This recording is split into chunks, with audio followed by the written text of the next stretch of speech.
Oh, Almost there. do we have another person in our Zoom? Oh, she stays there, just hidden. That's our tech. Oh, okay. But yeah. All right. So we're live. Good evening and welcome, everyone. Thank you for joining us for our 7th episode of season 2, We a Bay Area YouTube Live Question and Answer. My name is Amber and I use she, her pronouns. I'm a freelance 2D animator and illustrator and also volunteer with Women in Animation Bay Area team. Our hope through the series, which we started last year during Shelter in Place, is to provide some education, resources, and a little entertainment to the amazing underrepresented gender identity communities, including women, non-binary, and transgender individuals who want to pursue and thrive in the animation industry. So please subscribe to our channel and put down any questions in the chat that you want us to ask, and we'll do our best to answer them at the end. Today we'll be chatting with stop motion animator Annie Wong, or as she's known online, Headexplodie. So hi Annie. So stop motion isn't something that I typically think of as being done in the Bay Area. Do you want to take a minute to talk about kind of what your career looks like in stop motion right now and what you're working on, and yeah, a little introduction? Yeah, so I am Annie Wong. My artist name that I like to go by is Headexplodie, and I describe my work as, or I guess I describe what I do as I am a mixed media artist and storyteller specializing in stop motion. So I do stop motion animation. I also create sculptures, illustration. Basically, like I have a fondness for handmade artwork. And that's what I've been doing for the last like 3 or 4 years. And yeah, I am here in Oakland in the Bay Area. And these days I just take on whatever fun freelance projects come into my email box. So some of the stuff that I've worked on, I've done like a few editorial illustrations for like Washington Post, New York Times. Last year I did like a really fun series for the Greater Good Science Center, which is based here in Berkeley. And we created a lot of really cool animations based on their podcast called The Science of Happiness, which is a lot of like science-based happiness exercises, like basically kind of revolving around like mindfulness practices. And then I do a lot of like fun stuff for Giphy too. They're really fun to work with. But I guess, yeah, I do a lot of GIFs and short form content for mostly like social media platforms and tech. Awesome. So in your current career, stop motion, you're kind of known for your unique style and your point of view. Can you talk a little bit about like how you got to that point where you are getting projects and clients that are coming to you for your specific style and your specific like voice in animation? I have always just kind of like liked the things that I liked. So I've always like been a little artist since I was a kid, like been really into cartoons. I grew up in the 90s, like heavily influenced by like when MTV had this big animation explosion in the 90s. So like liquid television, stuff like that. And like a lot of the folks that worked on that I think that was like produced in the Bay Area at the time, Oh, really? which was really cool.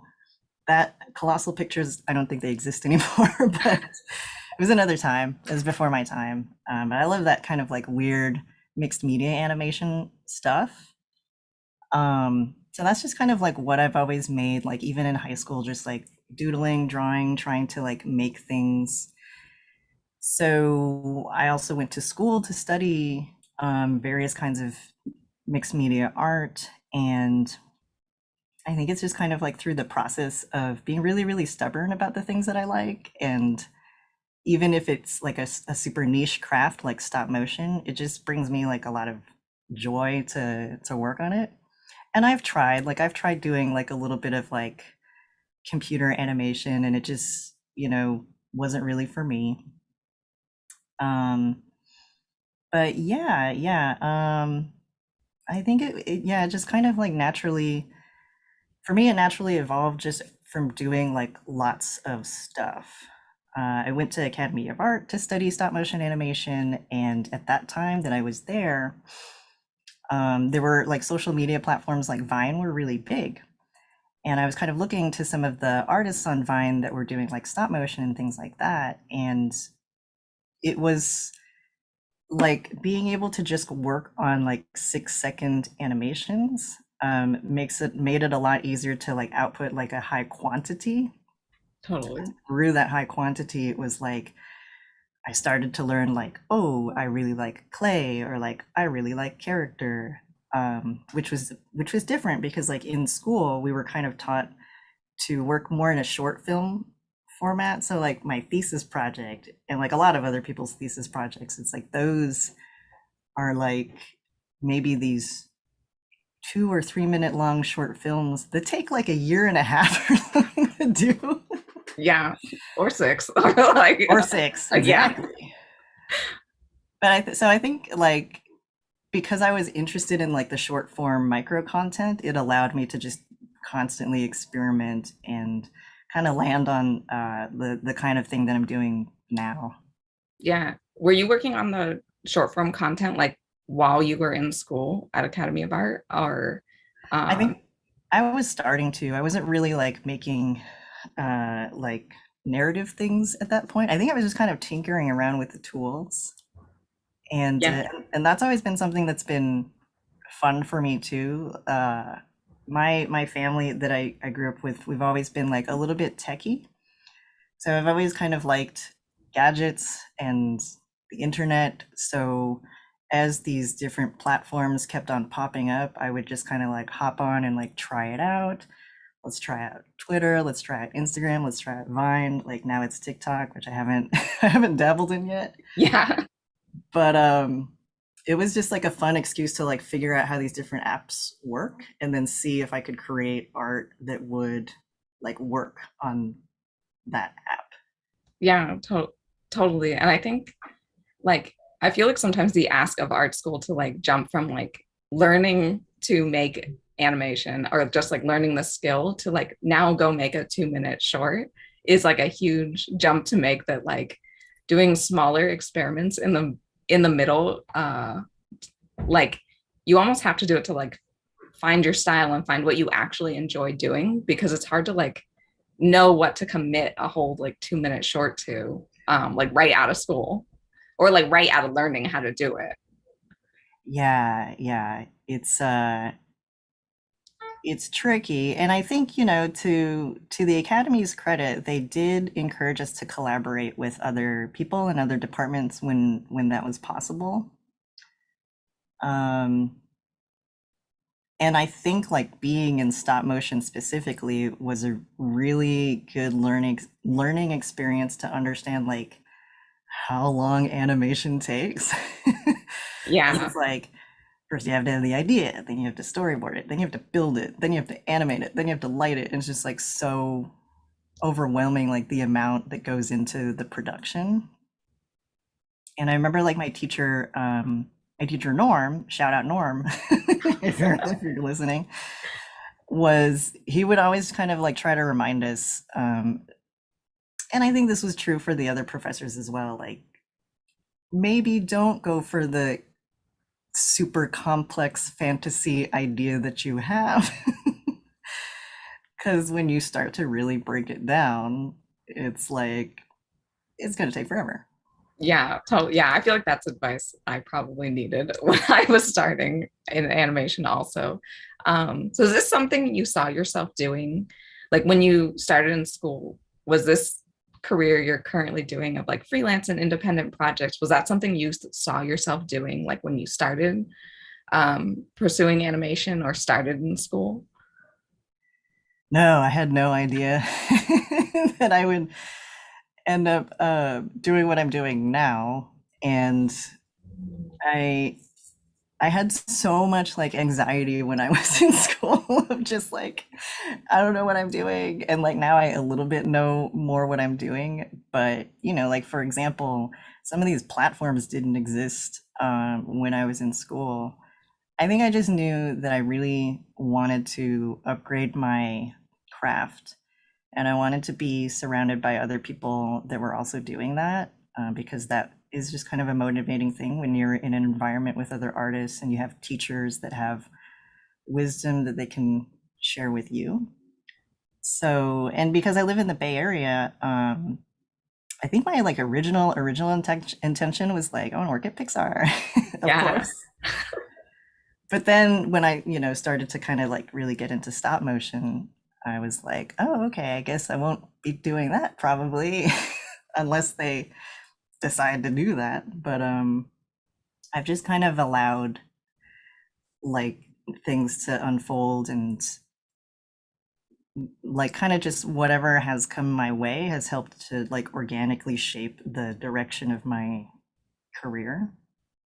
But yeah, a lot of the teaching was kind of geared towards funneling you out to LA or to like work in a television animation production or feature film production, and especially if you're in stop motion, it's like you aim for Leica or um, a few of the studios down in LA, Mhm. and there's also like a lot of studios out in New York, and I think I was just like, I really want to stay here in the Bay Area, so I'll just see what I can do, see if I can make that work. So that's just kind of how I ended up becoming a freelancer because I really wanted to stay in this area. My partner had gotten a job in this area too, and yeah, I just didn't want to move. Yeah, totally. Yeah, I definitely feel that. But and staying is sometimes, especially like if you're not in something like 3D and looking at someplace like Pixar's, um, seems daunting to try to stay in the Bay Area, and make it work in animation.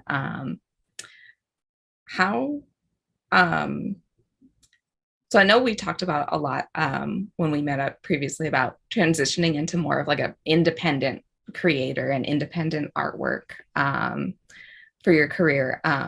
How did you start that transition into kind of being, like an independent artist, or like animation that's like, working on your own independent projects as opposed to like freelancer studio work? Um, it's been kind of like an interesting cycle because when I graduated school, I started just publishing independent work because that's kind of like the idea. Like you post the things on social media that you made in your off time or when you're not doing your day job to attract the kind of work and clients that you would ideally want to get hired for. So it was in the beginning, it was just sort of like all personal work because no one was hiring me yet. And then like eventually like I got enough client work to just do that and just kind of like build up the business chops of being like a freelancer, um, contracting my services for other companies. So I think that was like mainly like the last 2 or 3 years. And then in the last year, I think I kind of, when I felt like I kind of built up enough of a workflow and freelancing, I kind of like got the gist of it. then I, then I had this desire to do more again of the like the personal work that I would just do at night, like in the off hours when I wasn't working a day job. Um, because I consider myself very much like, again, being an artist ever since I was a kid, like there's just like a lot of ideas that I would really love to make and a lot of stories that I want to tell. So now it's kind of like I want to try to carve out some more time to do that and do more and more of that. Whereas really in the beginning, and I think this is probably relatable for anyone doing freelancing, it's just kind of like I had to focus on how to freelance Yeah. and do that a lot um, to get somewhat of a maybe a stable enough income from it, or just a working consistency. Yeah, totally. Are there any projects you're working on right now, particularly that for your like developing your independent career or yeah, developing more in that direction? I don't have any like specific passion projects that I can list at the moment, but I think that like since I started the Patreon last year, like that was a great platform to start creating work that was not specifically client-based work. It gave me like a really fun excuse to experiment with like making videos, making little tutorials, like posting on YouTube. Um, and then also just like I picked up more hobbies last year. so Yep. so a lot of these hobbies are kind of gearing me towards like something that I want to start doing more is like publishing more stuff to my YouTube channel. Because I have been kind of like solely focused on like Instagram and Giphy for the first bit of my career, and now I'm like, oh, now I want to experiment with and just like longer videos, basically. Yeah. So it's been kind of a process of like building small until you're ready. You feel like you're ready to start working on some longer form content and like experimenting um, like more with your like even more with your ideas like as you go and just sort of like an experimenting process. Yeah, I think for me, since I've been, like I said, I've been like a graduate in 2015, so I've kind of been stubbornly animating since since then. I was just listening to a podcast interview with Marty Cooper, Ombre McSteez, like the guy that animates like 2D like on transparency cells. Oh yeah. And he was talking about, and I relate to this, the idea of just kind of like he'll work on a thing for a while because it's fun, and eventually like maybe he'll get bored of it and then he'll just like stop doing that thing and like work on like another thing that's fun. So I kind of feel like I really love doing animated GIFs, and I've been doing that and I'll probably still do that, but now I'm kind of like, oh, what's the potential of like expanding this idea in another format, like yeah, like video, for example, Yeah, that's or even just more of like this kind of thing of just like talking over the internet. so definitely um what were some of your motivations for like developing your Patreon and developing like your career in that direction? So, I think I had seen like other people like doing crowdfunded projects and like Patreon for a while, and I just always thought that was a cool idea. And once I had been freelancing for a couple of years, I was like ready to expand my offerings. So basically, like the idea of diversifying income streams. So I think in like 2000, like late 2018-ish, I started to like try to experiment with merch. So like stickers and things like that, and having like an online store. And then once I had kind of gotten that set up, then I was like, okay, how about like a membership program, which is what Patreon is. So I had, because a lot of people, whenever I share like the process behind like how I do the stop motion that I do, it's very like technical, and like there's so many different ways to do it and so many different Mhm. kinds of materials you can use.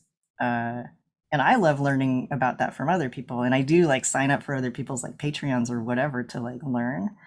So I had just all this like wealth of like behind the scenes photos and stuff like that. So I figured like that would be a good thing to share through a Patreon membership, and with the end goal of diversifying the income streams. Because yeah, for sure, like after learning how to freelance for a couple of years, I really had to feel what it felt like to not know like when the next gig is coming in, and how it could be helpful to, I mean, just like strategically to have like different income like coming in, but also just it satisfied my artistic interests as well because I wanted to do more than like client work. I love the idea of making stickers, and I love the idea of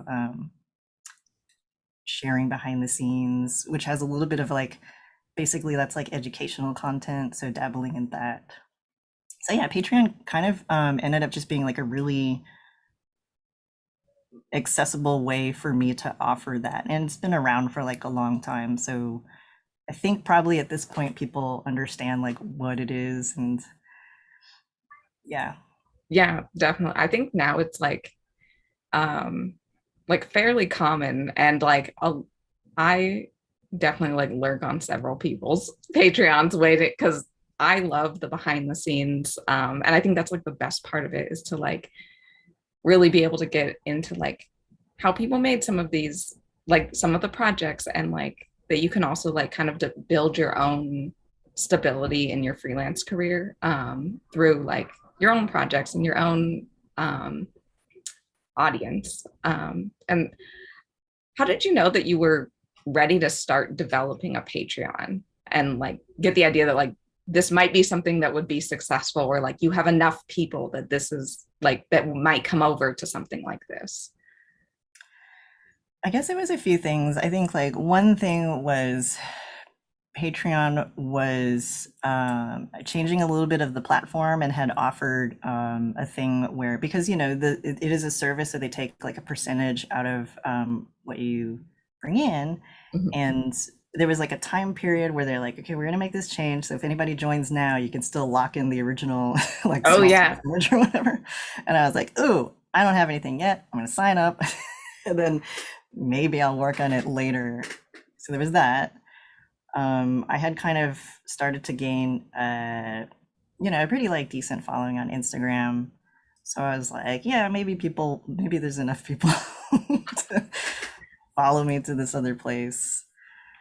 And then, yeah, so I think it was sort of like at the end of 2019 or no, I think it was actually at the very beginning of 2020, where after the holidays is usually when I've wrapped up whatever Q4 project that I've worked on, and I'm like, okay, what is going to be the goal for this new year?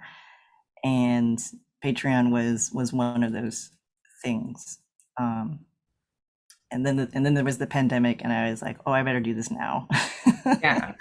It was a little extra like push to like just do it, because I can be a little like overly overthinky about this stuff, and I didn't actually plan on launching it until like June of 2020. And I was working with an artist consultant at that time, and she was like, why? Just launch it now. Right. And I was like, oh, okay. And sometimes it helps to just have other people tell you, like, your stuff is great, it's ready, just go. Before I just could noodle on it forever otherwise. Yeah, I definitely feel like that. Um, the perfectionism of like waiting for it to be perfect so that you can post it, or like waiting for it to be perfect before you launch. And then like half the time it feels like you just wasted time waiting for like really small edits, or like that it would have like sometimes you need the feedback, I feel like, from people like as you're working on it, and you can just evolve it as you go instead of just like trying to make it perfect the first time. Yeah, and I realized with something like Patreon, it is better to, very much like how I started like doing short gifts before figuring out how I wanted to do longer things. Like smaller is better sometimes, to like run a small business experiment, see if it works, and like test out like what is engaging for people, like what is making people sign up, or how do I need to like advertise this more. It's kind of better to just maybe just try it out, just dabble and tinker with it, versus like making this like elaborate thing with like six different tiers and all of these perks that maybe like no one is actually like engaging with. And then Mhm. have to start over, you know? So I kind of like, it definitely helps to kind of like build a following, an existing following, and then ask those folks to like support you through a membership program. It is also worth it just to like try it out, tinker with the tools, see if you like the interface. There's a lot of, you know, I know a Yeah. lot of people like listen to podcasts, and like podcasts are a thing where they kind of already have a built-in audience, and they're like, support our show, sign up for our Patreon. Yeah. How did you get to the point where you built enough of an audience to, yeah, come over to Patreon or like make you feel like a Patreon might be a successful thing to start? I think it was mainly because Instagram was my favorite toy that I was playing with throughout like 2017 and onward. And so I was posting a lot on Instagram. I got reposted or kind of featured on other prominent accounts. So that boosted my following. And yeah, and then I think it was just kind of because I was consistent on it, I think people kind of like understood like what I was doing. Um, and so it's like any relationship, like you keep showing up to the dates or whatever, and you're like, okay, I think I get what your vibe is. And then you decide if you want to take it to the next level, basically. Oh, what, did you try anything like specifically on Instagram to like build a following, or were you more focused on like just posting work that you liked and enjoyed, or and then like if people liked it, they liked it and that and grew that way versus like trying something specifically to grow a following? Um, I think a couple of things. I think like one of the main projects that helped just put a little dash of virality on my work was the Overreactions, the menstrual euphemisms project, and that was born out of the Lauren Hom Passion to Paid class that I took, which is a class that is just kind of designed to, you know, help you create like a series of work. And I just took another workshop recently from I can't remember the arts organization, but it was about creating a collection, like how to create a collection of artwork. Ah, And, you know, and then whether that's aimed towards displaying in galleries or selling on your or website or whatever.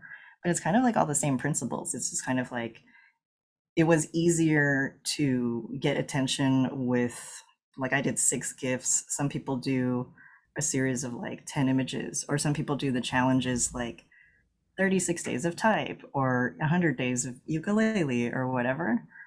Um, but yeah, so that like period gift project got a lot of attention. It kind of like boosted I think it just kind of like put the idea in people's head that that's the person that makes the claymation stop motion gifts and is a woman. If that is what you're looking for. awesome. um, but in the beginning, it was actually Instagram was kind of helpful too, because I think you know, a few really cool people on the platform like boosted my work and put it in front of the attention of like people that work like on the community team at Instagram. So there were a couple of times that I was featured on that account, on like official Instagram account, and that was a big boost. So that was super helpful to just kind of I guess grow that following. Totally. Yeah. How did you come up with some of the projects that you decided to work on to post, like the like the overreactions or like some of your newer work? That how did you come up with like the idea, yeah, to get those out there? So like for overreactions, because I took the class, it was really helpful to follow like a format of basically like, I mean, the gist of it is just like, what is the thing that you nerd out about? And you know, and then like for some people, it's like fan art, for example. Like you can just create like tons of variations of the Disney princesses or whatever is like your jam. And for me, I like was a nerd for, or just I was really passionate about like feminist issues, and it was like I think I did that class in like 2017 or whatever. I was really angry at the politics of the time, and art was just a really good outlet to express the ideas that I was feeling. And the class helped me kind of like narrow it down to like a specific thing, because there's kind of like women's issues, and then there's like the taboo of menstruation is like one subset. Yeah. Like reproductive rights is like one subset of that thing. So having, and I think it just kind of like in general, what has helped me a lot lately is just trying to find different ways of developing like self-awareness. And like I talk about this all the time. Like I did the like Artist's Way book last year, and like journaling, daily journaling is like one way to just kind of like brain dump ideas, thoughts and feelings out of your head. And then it like maybe later find like what's the consistent pattern, like what's something that is exciting for me to actually put the effort of animating in, because it is, it's a lot of effort. Yeah. And commit like the time it's going to take to like develop and then produce a project like that also. Yeah, I mean, you can for sure also, and I've done this a little bit too. One, like you can go the path of like, well, what's just like a trendy thing? And like I can make artwork about like the Bernie Sanders mittens, for example. Oh And yeah. like that'll get, and everybody will see that. And like that's super cool. Like that's a thing that one can do. I work too slow to do these topical news things sometimes. So I kind of just end up relying on just like what are the subject matter or like ideas that I will just continue to be interested in and will be willing to put in like a week's worth of work into. So like mental health, for example, is like a topic that I am very like I feel like is great to have conversations around and to normalize. So that's just like one example of like an idea that I don't mind, yeah, spending the time fleshing out. Yeah. What are some of the projects or like experiments you've tried like to develop on your Patreon, or like as you've gone with developing your like Patreon platform? What are the things you've tried, and what what has worked, and maybe what like have you found that like did not work as a Patreon project? Um, some of the things that I've tried. So in the beginning, I think I was just focusing on sort of behind the scenes, like blog style posts. And I would, because I had all these photographs, I would just kind of like create these. Sometimes they would be like mixed media posts because I'll have like photos and then I'll type out what the photo is, like describing the process of like, this is what this armature is doing or whatever. Here's a link to like the animatic. And that was fine for a time because I got to just kind of like do it, and you don't know how long something is going to take until you just try it. And then something about like after doing that for maybe like, I don't know, 4 or 5 months, I was like, wow, this is taking, even this is taking a long time. And then I started to just put together like slideshows and like video walkthroughs on Zoom. And so I would just talk through the steps that I was doing. So that's how I kind of like evolved that. It's still the same idea. It's like behind like teaching my process, but I started to find a way to make it work within my weekly schedule. So that's like one thing. Um, Something that was a surprise that I didn't know was going to be a thing until I tried it was I wanted to like try offering like a merch box, like a subscription box this Mhm. year. Um, just kind of like to test out, like, I don't know, do people want this? Let me make it and try it. So I have a thing like called Headexplodie Mail Art Club, and every season you get like a surprise package of like, I don't know, sometimes I don't really decide what goes into it until like the month before, whether Oh it's like dear. stickers or like surprise, I made slime or whatever. But I learned how time consuming it is to just do merch in general. And I'm sure like anyone that does like conventions and stuff also knows this. Just like inventorying your stuff and getting ready for it to be sold through Square or whatever it is, the thing that your payment processor. It's like a lot to set up. Hmm. And then when I created it, I didn't have any international patrons at the time. And like one person signed up, which was like at that tier. And then I looked up the international shipping costs to Poland and I was like, oh no, Oh no. this shipping is like outrageously expensive internationally. So for the time being, I had to just say I had to only like offer that for US based patrons, and like international patrons can still continue to get like the digital rewards. But that was this is like, oops, I didn't plan for that. Yeah. I feel like that's one of the most difficult parts about like freelancing or like trying to like do your own like independent business is like sometimes you don't know until like the issue occurs that that's even something you have to think about, that like international shipping, it can't be that much. And then like you find out, like especially after the some of the stuff like Brexit and like it even changed again, and you're Yeah. like, I like keeping up with some of that stuff is like really difficult. Yeah. Yeah. The nice thing is like my patrons for sure, and like hopefully like this is the case for everyone else's patrons too. Like they're super cool people, so if you have to make a change like that, they're pretty forgiving and they're like, it's cool. Like just I just want to support you or whatever. That's awesome. Do you find that your Patreon is something that like helps drive your creativity and drive your like new ideas, or like do you feel like this is something that's like it's like just another part of my job, like freelancing, or like just like similar to client work? It definitely it drives new ideas for sure, and it is kind of like something in the middle of the spectrum. So there's kind of like the art that maybe I'll only do like in my diary or whatever that like no one needs to see at this point and it's just for me.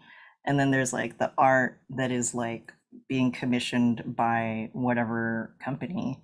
Patreon's kind of like somewhere in the middle where no one is like commissioning me specifically to make certain kinds of things, but it holds me, it is a form of accountability. So this idea that I kind of have to, and I want to like create these monthly perks or every other month kind of perks. It's like an exciting excuse to be like, oh, what can I offer to the patrons for the month of July? And then like I offered a screaming ice cream desktop wallpaper. Awesome.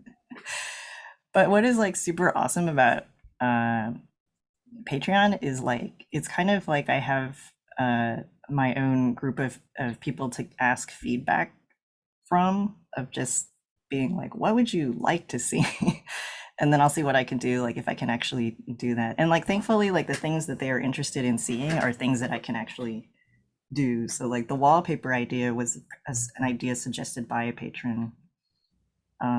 One time I was like experimenting with like teaching sculpting techniques through Zoom, and people were like really into that. So being able to have that like feedback is really cool, because that's just different. Again, like sometimes when you're just working on your own ideas by yourself, there is like no feedback. Yeah. It's just you and like what you want to do. Unless you also have maybe like a good circle of friends or like some form of like accountability group to like share. And so Patreon is kind of like a nice version of that for me.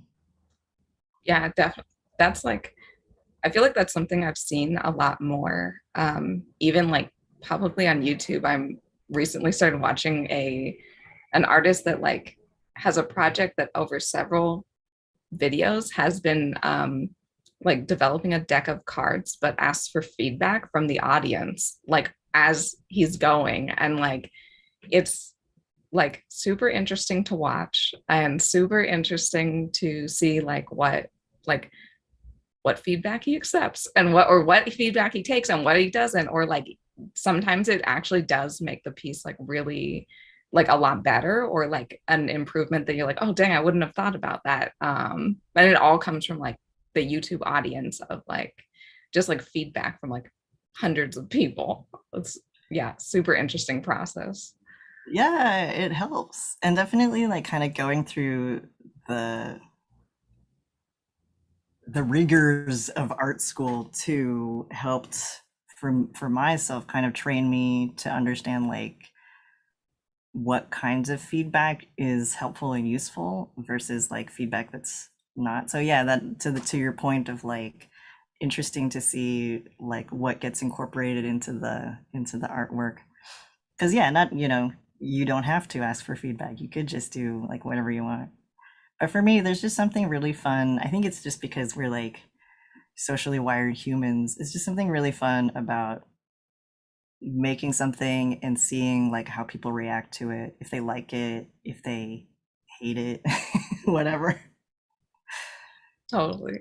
And then so as you're developing your career like in these independent projects, it looks like you've kind of become like you yourself have become like a part of the project and on screen a lot more. Is that something you found difficult or thought about as you were developing the projects, like how much you were kind of going to become like an internet personality, or like kind of almost There was never like my intention. It just sort of organically grew because I mean a lot of the work that I share it is there is a personal storytelling element to it because it is maybe inspired by like an experience that I had, and art was is like the way to talk about it. So I think once I started doing that, and I'm very lucky that the people that support my work are very kind and encouraging. So one of the things that started to grow that muscle of being like the human, I like to joke that I'm like, this is the woman behind the clay,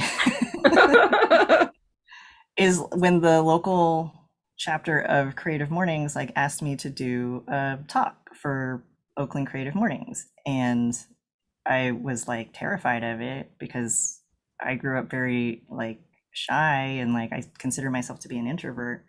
But at the same time, I was like, well, could be cool, I guess. yeah. So I like worked really, really hard on that. I even worked with like a storytelling coach because I really wanted it to be I wanted to like not fumble the stories that I wanted to tell. So also like tip for anyone out there, you don't have to do that yourself. Like if you have a friend that's like good at like storytelling coaching, for example, which I needed, don't worry about like hiring that person or asking for help. So I doing would never would have thought that that was even an option, to get like a storytelling help to like do a talk. Yeah. Yeah, yeah. I didn't know. I kind of just like stumbled upon it because I was watching like a YouTube video from another person that was doing, I think I heard them on like a podcast or some kind of like app thing, found them telling a story on stage on YouTube, and then she referenced this coach, and I was like, "Oh, maybe that would be good." Yeah. So public speaking, my kind of like ventures in public speaking kind of grew from there. And just like anything, like the more that you do it, the more you become better at it if you're interested in becoming better at it, or you just decide like that's not for me, and then that's great. Then like you don't have to do that thing. um, continue to do whatever is the other thing that is your thing. So I guess like once I started doing that, then other opportunities came up to like speak to. I spoke to my stop motion teacher's MFA class like a year ago, I think, and like that was fun. Um, so I sort of like eventually became a little bit more comfortable being like, here's the work itself, and then like here's me, the human behind the work. Awesome. And like surprise, I ended up enjoying like presenting. Awesome. Yeah, that's like, I feel like just like trying it and seeing if you like it is one of the most important things you can do. And like if it does, yeah, you're right. If it doesn't go well or you don't enjoy it, like you don't have to do it again, but you like try it and see if you like enjoy it. It's just like a sport. Like I tried dragon boat racing once and it was like cool, but then I was like, Dang, that sounds awesome. maybe this is not my sport. Maybe I'm more of a like a yoga or something. know? Yeah, the total Like, off. try it, see if you like it. Oh, yeah, totally. All right. So we're down to the part of audience questions. So I'm going to throw you a few audience questions. So do you have any thoughts on how to maintain and grow a following once you've shifted mostly to client work? Oh, okay. I'm wondering if this question is proposing that like the client work is not interesting to share to Or you're grow not the following. allowed to share it yet?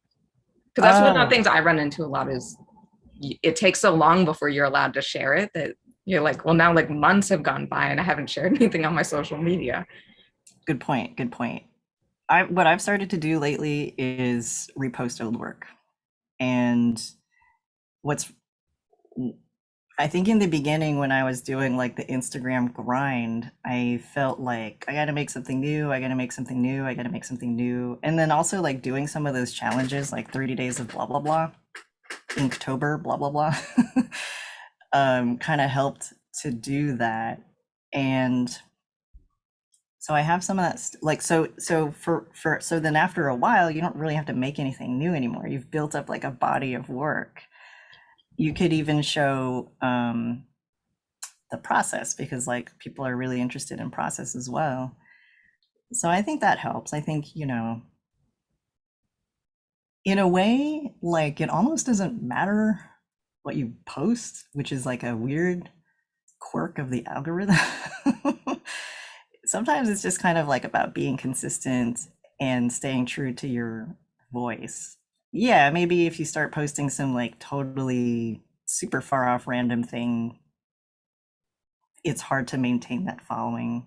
But I feel like a lot of the people that are in this chat are also creatives and artists and like create things. So, finding ways to like repost your creations or like chop it up or like show it in a different way. I mean, life is too short. Just like reuse the old stuff, recycle it. Yeah, I feel like that's something that it is something that's hard to get used to, that you're allowed to like reshare work you've already shared or like reuse it or like repurpose something you've already shown the audience. And I think I read that like since only like a certain percentage of your Instagram audience sees the post the first time you post it, like half, like sometimes like those people may not even know you reshared it because they didn't see it the first time. And so like relax about, yeah, what's getting shared. Yeah, and you're always, eventually like you kind of accrue new followers too, and like the new followers maybe have not taken the time to scroll back a year ago to see what you did. So it's fine. Yeah, that's totally true. Okay, so the second one is, how do you recommend starting your Patreon? What I did was I looked at a lot of other Patreon creators first to see like what was possible. Because the interesting thing about Patreon is like it's just a platform. It's not really specific to any art form. So you could be a podcaster, you could be an illustrator, you could be a vlogger, you can be a performance artist, whatever. You can be a writer.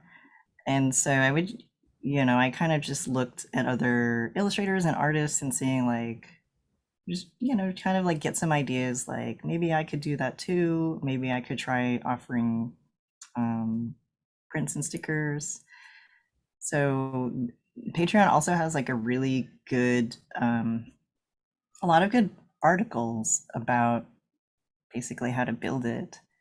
And they have also like a pretty engaged community team. So there's like a Discord where you can just hop on the Discord and like ask questions from other Patreon creators and like a few members of the Patreon team itself. And I think they're always doing like workshops too. So that's kind of Mhm. fun.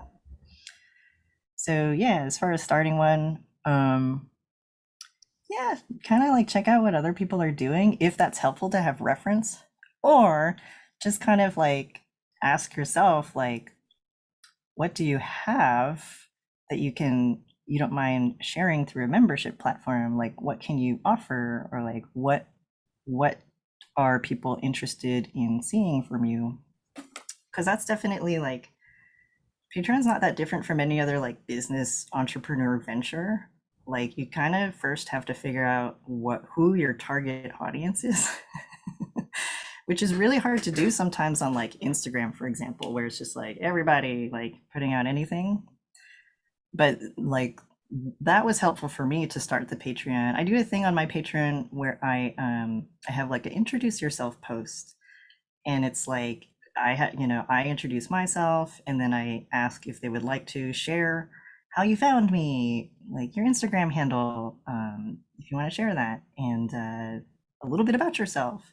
And then I started to learn like, oh cool, like this person is a stop motion student, or like this person is an accountant, or whatever. That's this, cool. this person is a comedian or whatever. And then it just kind of started to learn like what maybe the pattern was for all these people, and like why they signed up, which has been very grateful for that they like share that information with me. Some people just sign up for like a month and then they dip. And that's like that's fine too, because I've done that as well. I just kind of want to peek and see like what's happening here, and then I've gotten enough. Yeah, that's awesome. That's a super good idea to like figure out what your audience is, because I think even on the other social media platforms, you like even if you have a large following, you might not know why, like what is it they're coming to, especially like as you're developing your style and your voice, like you might not even be aware like why people are coming and attracted to your work. So that's super good too.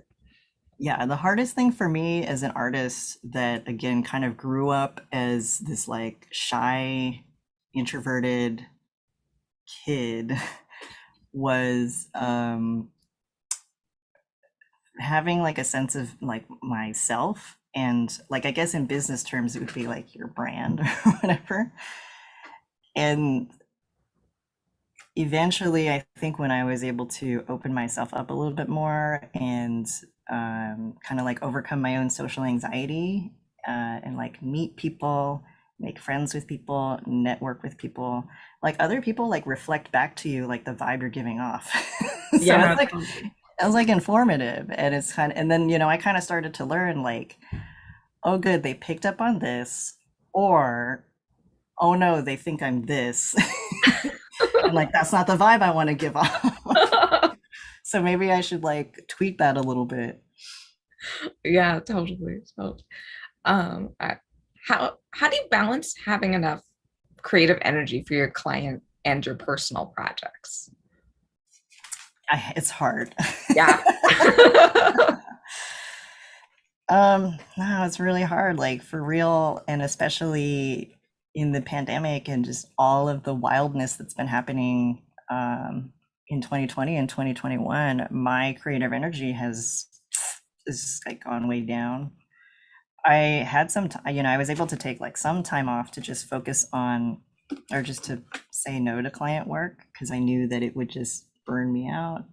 And I have gone through periods of burnout before where I was just like a zombie working on a project, which sucks because like the project could be really fun, but it's just like I got no fuel in the tank. So I don't know, like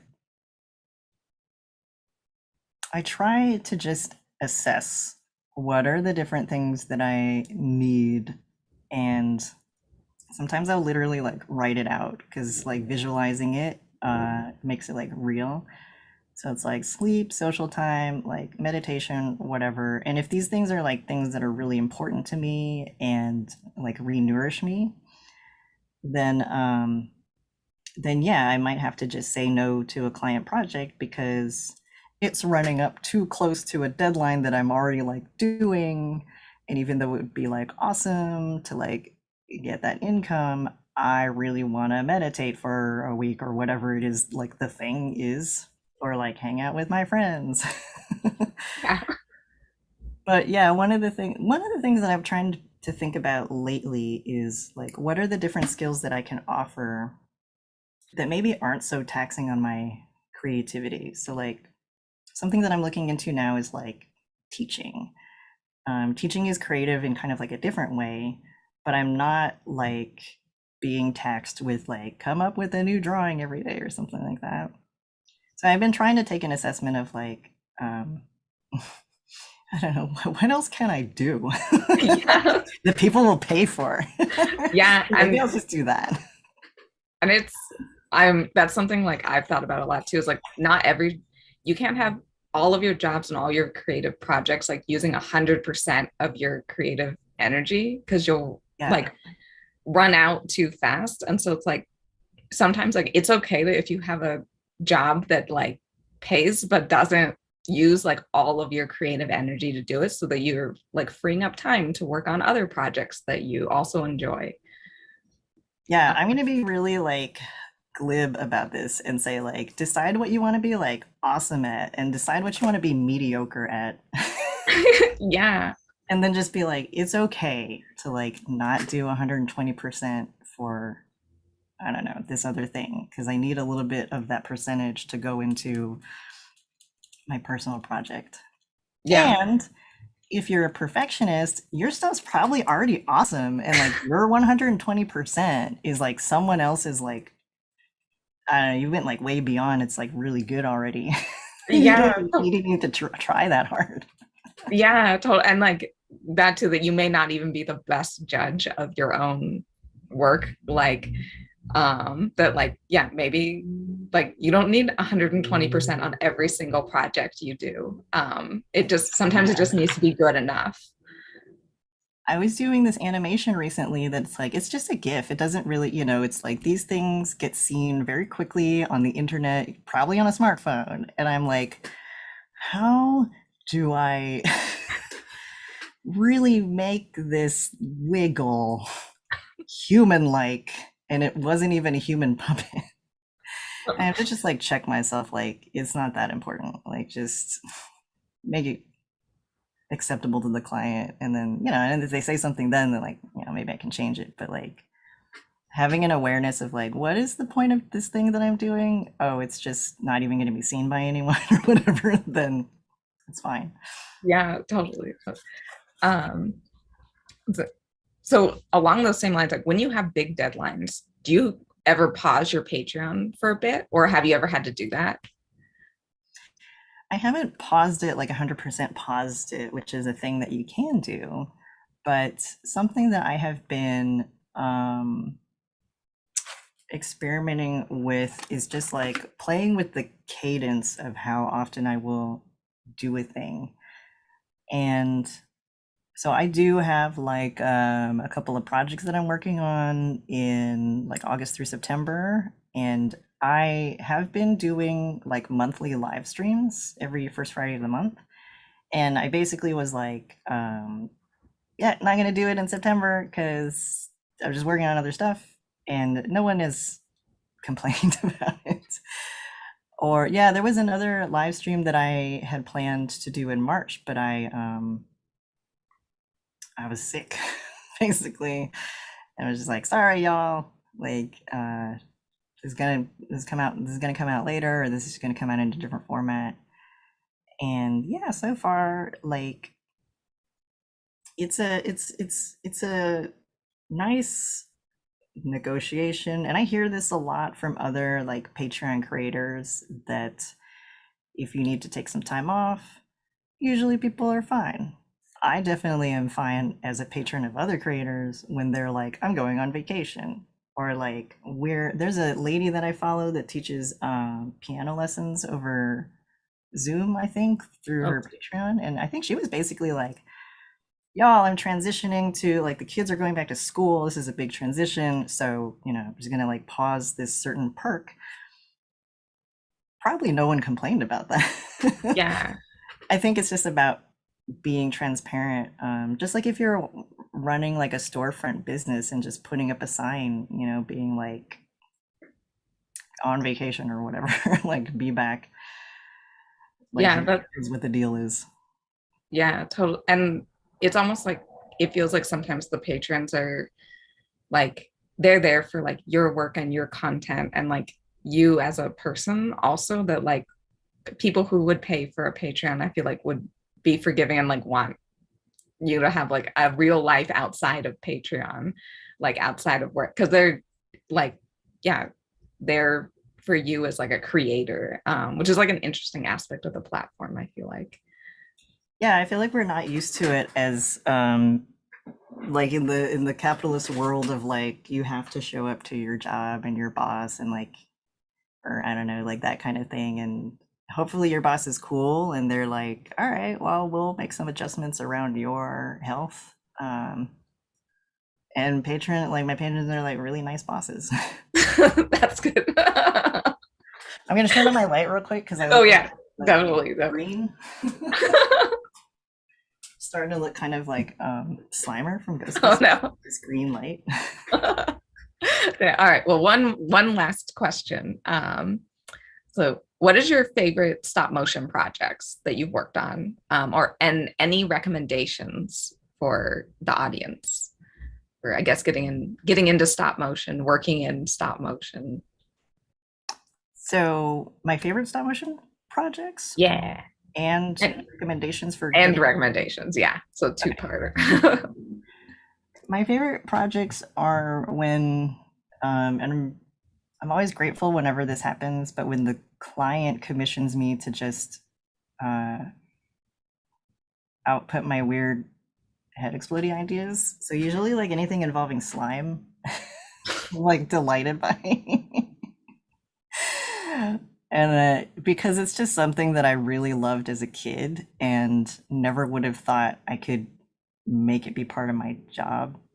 So like in general, projects that are funny and have some comedy to them and make me laugh are a joy to work on because I'm like I'm laughing as I'm making it.